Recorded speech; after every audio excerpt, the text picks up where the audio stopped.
My name is Cody Humphreys, and this is my family finance final slide presentation. And I'll start by introducing my family. I'm Cody, and my wife Brooke. We have two kids, Reed and Eliza. This scenario takes place 3 years in the future, but I'll speak as if it's the present. So I'm 29 years old, and Brooke is 28. And I've just finished my law degree at Boston College, and I'm starting my first year as an attorney. And Brooke finished her bachelor's in public health several years ago from BYU, Idaho. She's a full-time mom, and we all have varied interests. I enjoy playing tennis, and I love live music and camping. Brooke loves photography, and she likes to bake cookies a lot. And Reed is like any 3-year-old. He loves the movie Cars, and he is always getting into things that he shouldn't around the house. And Eliza does what most 6-month-olds do, and that's napping and making funny faces. We lived in the same apartment for 3 years, and we live here in Boston. We've got a job here, and we don't have any other family on the East Coast, so that's a little bit about our family situation. In terms of our financial situation, we've got almost $200,000 in grad school debt, which is unfortunate but not uncommon. We have no savings. But luckily, these jobs are usually pretty lucrative. The mean salary for a law firm job out of Boston College is $138,000. So that's what we put, and that leaves us $11,500 in monthly income, and that leaves our mortgage price range between $1,700 and $2,800. We want a house that is close to good schools. It's close enough that I can commute easily. It's big enough, and it's nice on the inside. Here's kind of what we considered our dream home. It's kind of a cabin-style home. It's big. It's got really cool furnishings. It's got everything we want. It's close enough to downtown. It's got good schools. It's going to be a little bit expensive when you consider that it's $2,500 before taxes and insurance. So we'll talk about that a little bit later. Here's another home we picked out. Excuse me. And this one's a little bit more modest. It's a little bit smaller. It's still beautiful on the inside. It's still close to the amenities that we want, and it's $399,900, which leaves us a lower mortgage payment, so there's more room for taxes and insurance, but we'll get into that a little bit more later. Here's our budget, and so we realized that since we have no money saved, we just got done with grad school, we're actually in debt, we realized that we don't have money to make a down payment on a house, so I've made two budgets, one that we could use before we make the down payment, that would allow us to help save money, and another one, will save money for a down payment, that is, and another one that is more directed toward our situation once we've made the purchase of the home. So you'll see $1,700 down here. That's how much we're setting aside every month for our down payment. Feel free to pause if you want to take a closer look at any of this. You'll also notice that we have a student loan payment of $22.05 every month. So it's a standing payment. This is our post-home purchase budget. And you'll notice that now we have a mortgage payment. It's $24.53. We have a little bit more freedom now because we're not paying rent and trying to save up for a down payment. And so we're able to invest 10% of our income. We can put that in lots of different places. We'll get into that a little bit later. Now we're going to talk a little bit about transportation. So you'll notice $250 is what we have set aside for transportation, and that's pretty low. But it does make sense because we're really lucky in that we don't have car payments, and so that saves us a lot of money. And we spend very little on gas because we live relatively near a train station, which goes straight into downtown where I work, and my work reimburses me for public transit, and that's just one of the nice amenities of the law firm that I work for. Brooke is mostly at home with the kids, and so she doesn't need to drive much unless she's running a couple of errands, but I get the sense that she tries to avoid that because it can be kind of a hassle taking kids shopping or taking them out to do errands when they're that young. Luckily, we both have good driving records, so our insurance is pretty cheap as well, so it all adds up. Now we're going to talk a little bit about taxes. So I've done the tax scenarios for pre-home purchase and post-home purchase. You'll notice we start off with the gross income, IRA contribution, student loan interest, and those are all the same to give us our adjusted gross income. And here's where it splits. We take different deductions before the home ownership and after the home ownership. Before, we take the standard deduction, $12,600, but after we itemize it because we're paying a lot in mortgage interest. And so that combined with property tax and tithing donations means that we have a pretty big deduction that we can take. And then when you factor in the personal exemptions, that means we're paying about $20,000, or we're not paying, but we $20,000 less of our income is taxable if we own a home. So that means that we're paying less in taxes ultimately. And you can see you apply the tax rates and tax credits. We have 2 children, $1,000 each, income tax and payroll tax, and ultimately it shakes down to being about $300 cheaper because we own a home. So that's kind of nice. Saving for down payment, I mentioned this a little bit earlier. We're going to start out putting aside $1,700 every month, and that's all we can afford, and it seems, I don't know, it's a little thin. It's going to take a long time.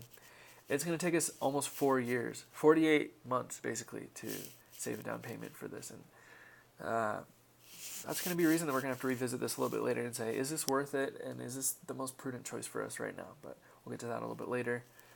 We also need to save for an emergency fund. And so that's what I've labeled in the budget long-term savings, $770 for the pre-home purchase budget. And at this rate, it'll take us, again, almost 4 years to save up 3 months' worth of income, which is what we would use, in 3 months. And similarly, we're going to up the ante a little bit to $1,000, setting aside once we buy the home, of long-term savings. So it'll take us a little bit less time. It's still close to 3 years it'll take us to save an emergency fund. It's still important that we do that. Interest paid over various loan terms. So we're with the modest home still, and we will be. There's 2 main terms you can get for a loan: 30 years or 15 years. When you have a shorter loan, you usually have a lower interest rate, and you also pay way, way, way less in interest. It's insane. I couldn't believe this difference. Over $140,000. And I had to calculate it several times to believe it. So if you can get a shorter interest or a shorter term on your loan, that's ideal.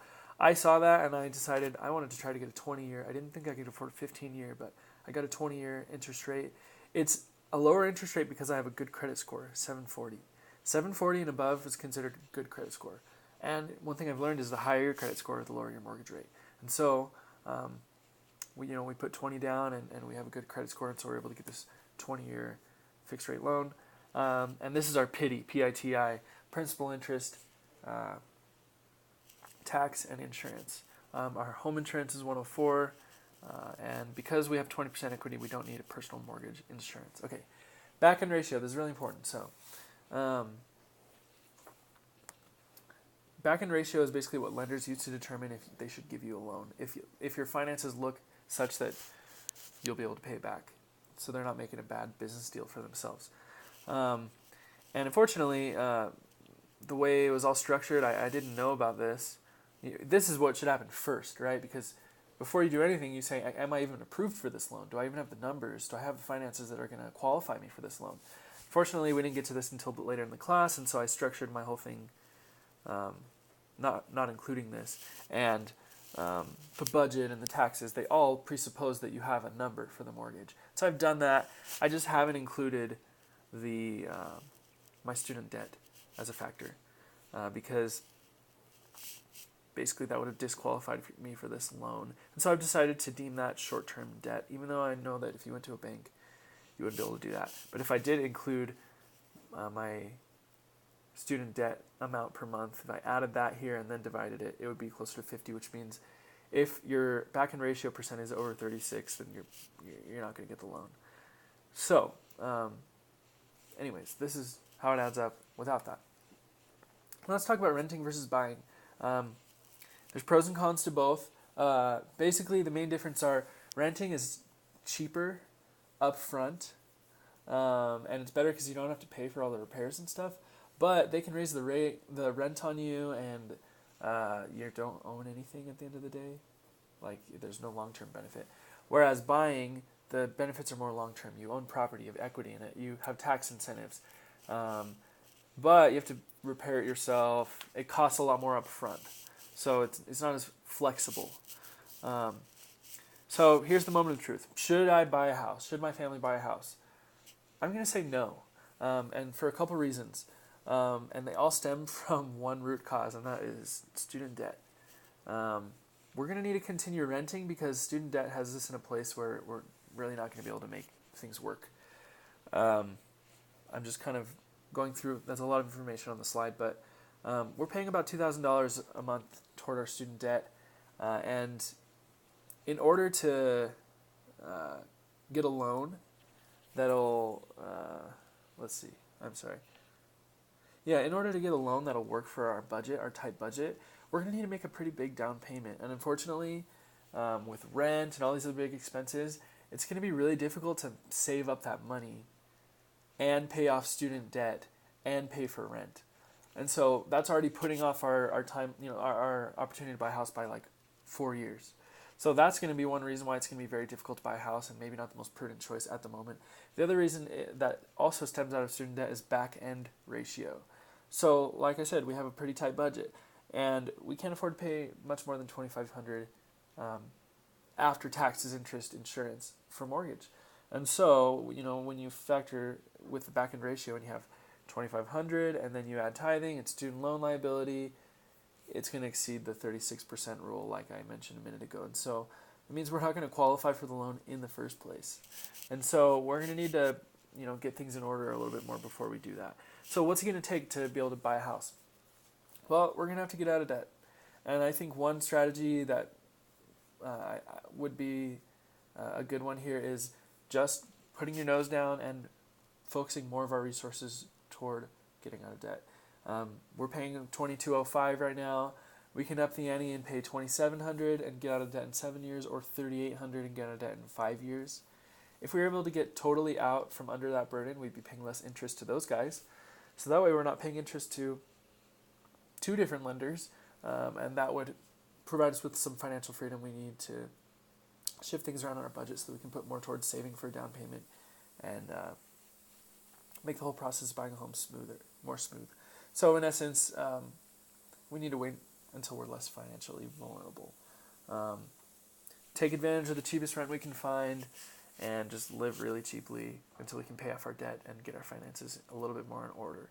So why would you rent? Why is renting more beneficial for us? Well, like I just said, it's cheaper.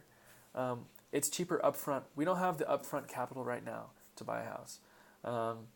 And that's the kind of arrangement that we need. And so by renting, we'll be able to buckle down, get out of debt, and make things happen. And we frankly the numbers just don't add up, as we've seen with the down payment and the emergency fund and the back-end ratio. Also, it's flexible. If something happens with my job and I move to a different company across town, I'll have the freedom to move to an apartment across town. Since it's the beginning of my career, things are going to happen. Factors for future home purchases. These are 3 factors that we need to consider. First, financial freedom. Do we have income and debt liability that are balanced? Right? Are we making enough money to support our liabilities? Right? Our debt, our housing, all these things, insurance. We're going to wait till a time when things are more balanced. Maybe I'll be making more money as well, which would be nice. Also, budget flexibility. We need to be able to tweak the budget around so that we have enough money to pay for maintenance and repairs and savings, things like that. So buying a house brings a great deal of responsibility. Also, generous planning will help a lot. If we're able to sock away a lot of money, once we're in a financially stable situation, then we'll be able to make a bigger down payment a lot sooner. Okay, so final point. Is this a good investment? We're going to talk about kind of like the investment perspective. It's not a good investment right now. That doesn't mean it's not a good investment in the future. Once we get out of debt and we're able to make a big upfront investment in a house, we'll be in better shape.